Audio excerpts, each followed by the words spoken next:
Hello and welcome to Bpedia powered by Abhimanyu UIS. My name is Niharika Walia और मैं आपके साथ में हूं for SEBI grade A 2022। The countdown is nearly over, यानी कल 20 मार्च को हमारा पेपर है। But for all those aspirants जो आज ये सोच रहे हैं अब क्या करूं, क्या पढूं क्या ना पढूं, मैम क्या करना चाहिए क्या नहीं करना चाहिए, तो छोटा सा एक video just to let you know that you are never alone in terms of all these things and at the same time हम आपके साथ पहले भी थे तो आज भी चल ही रहे हैं। और आज छोटी छोटी कुछ चीज़ें बताऊंगी जिससे शायद आपको आज का जो बचा हुआ समय है उसको संभालने में थोड़ी सी मदद हो जाए। So let's quickly move on to that. चलिए, आपके पास अब जैसे फेज 2 लास्ट से चल रहा है, अभी भी ये आधा दिन तो निकल ही चुका है, यानी अब मुझे क्या करना चाहिए। देखिए, सबसे इंपॉर्टेंट चीज होती है डोंट ट्राई टू एनगल्प एवरीथिंग। मतलब आप ये करो कि ये भी पढ़ लेता हूँ, ये भी पढ़ लेता हूँ, ये भी पढ़ लेता हूँ। This kind of attitude has to be dropped altogether. अभी सिर्फ उन चीजों पर फोकस कीजिए जो आपको लगता है थोड़ी सी वीक है, आपको लगता है मुझे ये एक बार देखना जरूरी है। Now that is more about your gut feeling, क्योंकि इंपॉर्टेंट चीजें हम आपको पहले बता चुके हैं, करवा चुके हैं। अब क्या रह जाता है, इस समय पर सब कुछ एक साथ पढ़ने की कोशिश जो होगी वो उल्टा आपका मोराल और लूज करवाएगी। बिकॉज कोई चीज नहीं आती होगी तो स्टूडेंट खुद को देख के बोलता है मुझे ये भी नहीं याद आ रहा, पता नहीं कल पेपर कैसा होगा, right. So now let's move on and talk further. Number 1 and foremost thing is relax. अपना फोन साइड पर रख दीजिए, थोड़ी देर के लिए अपना लैपटॉप वगैरह सब साइड पर रख दीजिए और सोच लीजिए कि क्या मुझे लगता है समय मेरे लिए पढ़ना जरूरी है। Every student is different, understand that. मैं आपको बोल सकती हूँ कि मेरे को तो रेशोस बड़ा मुश्किल लगता है, आप मेरे को देख के बोलो रेशोस तो मेरे को बहुत अच्छे से आता है मैम, मैंने कर लिया, मेरे को ना कॉस्ट शीट देखने की जरूरत है। सो it means you should not rely on what other people are dealing with. Maybe if I said it is something important and you have already done it, is there a requirement to do it again? Or you can cover up something which is weak from your part. The most important thing is accept your individuality. आपकी preparation, आपकी journey, आपकी अपनी है। तो यानी सबसे पहले मत सुनो, सबसे पहले रिलैक्स करो, सोचो कि आपको कहां पर दिक्कत आ रही है और कौन कौन सी चीज पर आपको वर्क करना है। ये नहीं कि मैंने ये भी सुना था वो भी सुना था, यूट्यूब पे ये भी आया था वो भी आया था, अब एक काम करता हूं बिंज वॉचिंग कर लेता हूं, 500 एमसीक्यूज आज के दिन में खत्म करके सोऊंगा। ये वाला एटीट्यूड नहीं। सोचिए कि आपको क्या क्या करना है, सब कुछ एक बारी में भर लेंगे पेपर में। आता हुआ एमसीक्यू भी नहीं आता होगा कि हमने 1000 एमसीक्यू एक रात में कर लिए, अब हम नेक्स्ट डे पर हमें आंसर ही क्या आता होगा। कंसेप्ट वाइज पढ़ेंगे तो शायद उतनी दिक्कत ना आए।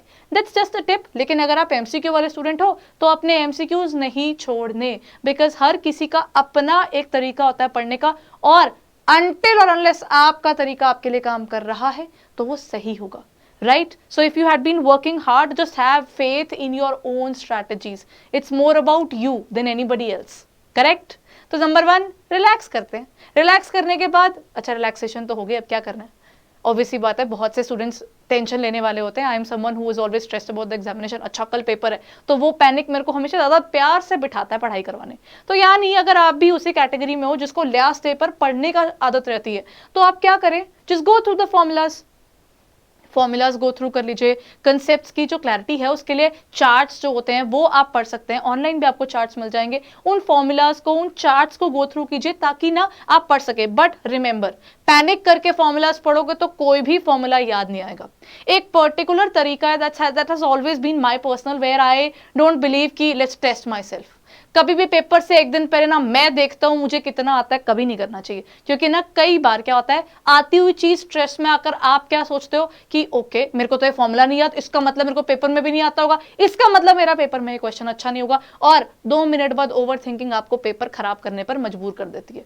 क्या करना है उसका, सोच के चलो कुछ नहीं पढ़ा हुआ, क्या पढ़ा था क्या नहीं पढ़ा था मुझे नहीं याद, एक काम करता हूं just let me go through the formulas. Blank mind के साथ आप जब आप फॉर्मूलाज को गो थ्रू करोगे ना, आपको आसानी रहेगी। डू नॉट जज yourself on the last day, that is something which will never help you. Correct? तो गो थ्रू द फॉर्मूलाज, जो आपको टॉपिक्स मुश्किल लगते हैं, जो आपके प्रैक्टिकल क्वेश्चंस का एरिया जो आपको लगता है कि नहीं मुझे क्लियरली नहीं आ रहा, क्या करना है उसका, कुछ नहीं करना। आपने उस क्वेश्चन को सॉल्व करना है अपने लेवल पर, या उन फॉर्मूलाज को लिख कर देख लेना है, या आपने जहां से भी देखा है उसको थोड़ी देर रिवाइज कीजिए, हाफ एन आवर दीजिए उन फॉर्मूलाज को और छोड़ दीजिए।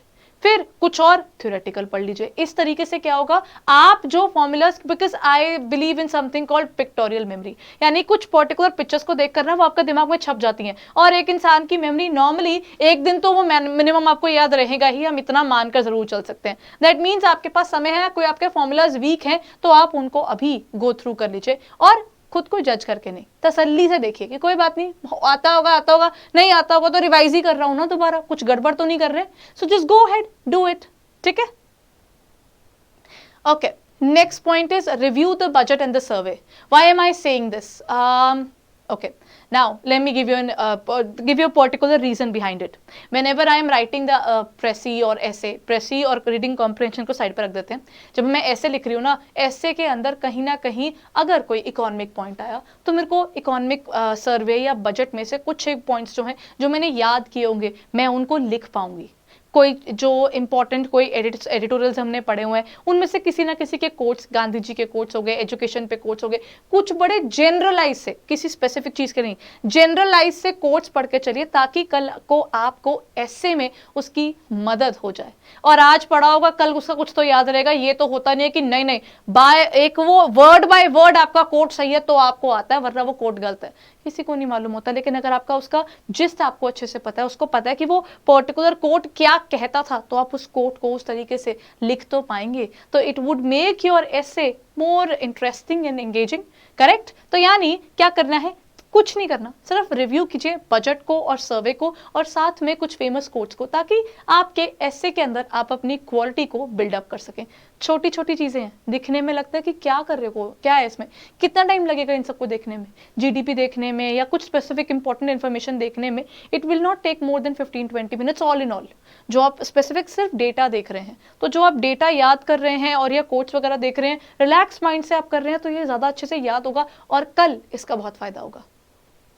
चलिए जरा आगे बात करते हैं। अगला मेरे पास क्या है, डिस्क्रिप्टिव के अंदर हमारे पास एसे, प्रेसी और रीडिंग कॉम्प्रिहेंशन है। I have still received calls from the students that they say that we are not able to complete the essay और द प्रेसी और the reading comprehension in time. Divide and rule बेटा, that is this particular rule will always work. Now what is this rule? क्या करना है, नहीं तीनों एक बारी में 1 घंटे में खत्म हो रहे, नहीं करने, कोई बात नहीं, मैंने अपने पे प्रेशर नहीं डालना, क्योंकि मुझे अपने आप को देखना है। तो जब it's all about me, then what I can do is give myself 20 minutes timer, और ऐसे लिखना शुरू करते हैं। मैं 20 मिनट में कितना ऐसे लिख पाती हूँ, I am giving myself another 20 minutes, I am going to write a precis, I am going to give myself another 20 minutes and I will be writing a reading comprehension. 20-20 minute दे दिए। अगर आपने 20-20 minute में अपने लिए target आज रख के इंडिविजुअली इस पे वर्क करना है, ये नहीं कि 1 घंटे में तीनों, नहीं, टाइमर लगाइए, 20 मिनट ऐसे, एक प्रैक्टिस हो गया, 20 मिनट लगाइए प्रेसी, दूसरी प्रैक्टिस हो गई, रीडिंग कॉम्प्रिहेंशन तीसरी प्रैक्टिस हो गई। इस तरीके से आपका काम हो जाएगा। इससे क्या होगा, आप इंडिविजुअली एक पर्टिकुलर चीज पर वर्क कर पाएंगे। That is there is a particular line, I think एक पर्टिकुलर फ्रेज है जो बहुत फेमस है, jack of all spades master of none. सब कुछ पकड़ने की होड़ में ना हम इंसान सब कुछ खो देते हैं। तो क्या करने की जरूरत है, कुछ नहीं करने की जरूरत, पकड़ते ही आज उतना है अपना सामान जितना हम आज में खत्म कर पाएंगे और बिना किसी स्ट्रेस के खत्म कर पाएंगे। बिकॉज आज बिल्डअप किया हुआ स्ट्रेस आपको कल अंडर कॉन्फिडेंट बना देगा। Then what to do, let's go ahead and think about it. चलो अब ना अपने दिमाग में blueprint of the paper number 2 बना लो। नॉर्मली आइडली क्या होगा, ये प्रीवियस पेपर के हिसाब से था, मतलब आपके पास क्या आएंगे, 6 सब्जेक्ट्स रहेंगे। इसके लिए आपका फोकस अभी कहाँ होगा, मतलब ऐसा नहीं होता कि सबके सारे के सारे सब्जेक्ट्स पूरी तरीके से प्रिपेयर्ड होंगे। If it is like that for you then way good, because again you are in a better situation. but बहुत से स्टूडेंट्स कहीं ना कहीं, let's talk about the reality, कहीं ना कहीं आप लोगों के शायद क्वेश्चंस या चीजें कुछ एक ऐसे एरियाज होंगे जो थोड़े से वीक होंगे। तो क्या करने की जरूरत है, जो चीजें आपकी स्ट्रेंथ है उस पर वर्क कीजिए, और जो आपका वीक है उसको जज करके नहीं पढ़ना। डू नॉट थिंक कि मेरे को तो आता ही नहीं, अब क्या आएगा, ये है वो है, नहीं। नेगेटिव थिंकिंग साइड रख के सिर्फ और सिर्फ मैं पढ़ लेता हूँ, देख लेता हूँ, अगर समझ आ गया वेल एंड गुड, नहीं आया तो क्या ही कर सकता हूँ। That is the kind of attitude which you can keep right now, because the time is less. At this point of time, if you're going to be very harsh towards yourself or you are going to judge yourself कि मैं इस समय ऐसे prepare कर रहा हूँ या कर रही हूँ, तो मैं फाइनल पेपर में कैसे करूंगी। Now these kind of things will not help you. What will help is sorting out of the thoughts, organizing those thoughts and using all that strategic scenario जो आपके दिमाग में बनता है in the number of minutes or days or the hours I can say। यहाँ पर तो कुछ घंटे ही हैं आपके पास जो आपके पेपर के लिए बचे हैं। around we still have around 16 to 18 hours more। ठीक है। तो आपके पास अभी भी ऐसा नहीं कि आपके पास समय बिल्कुल खत्म हो गया है, अराउंड 12 घंटे का तो आपके पास है ही समय, उससे तो ऊपर ही है कि 8 बजे सुबह पेपर है और एक स्टूडेंट के लिए रात अभी बाकी है। दैट मीन्स उसके पास अभी पूरा एक पर्टिकुलर टाइम अवेलेबल है जहां पर वो अपने लिए पढ़ सकता है। But the point is, if that causes stress to you, then finish off during the particular day only and give yourself a good night's sleep so that कल आपको stress ना रहे। और if you belong to the people who's a night owl, तो कोई दिक्कत नहीं, आप अभी अपने लिए रिलैक्स मोड में इजी टॉपिक्स पढ़ लीजिए और रात को बैठकर रिवीजन के समय अपने क्रिटिकल एरियाज को देखिएगा। But remember, there is one thing which you should always think of, that is you have your own way of studying and you should at this point of time modify it further। खुद को बस improve करना है, लेकिन बदलना नहीं है आखिरी के दिन पर, ठीक है। सो बस प्रिपरेशन करते चलिए और हार नहीं माननी। फेज 2 में मिलते हैं, यानी कल हम डिस्कस कर लेंगे इसका analysis. The examination is on 20th of March। All the very best everyone. General students, आपका रिपोर्टिंग टाइम 8 AM है, तो बाकी स्ट्रीम्स का उसके बाद का रहेगा। पेपर 1 सबके लिए कॉमन हो जाएगा, पेपर 2 आपके पास फिर उसी तरीके से जैसे फेज 1 में हुआ था वैसे ही फेज 2 में चलेगा। तसल्ली से अपना पेपर करना है and give your self what I can say is give your best shot. Go ahead and all the very best everyone. Thank you.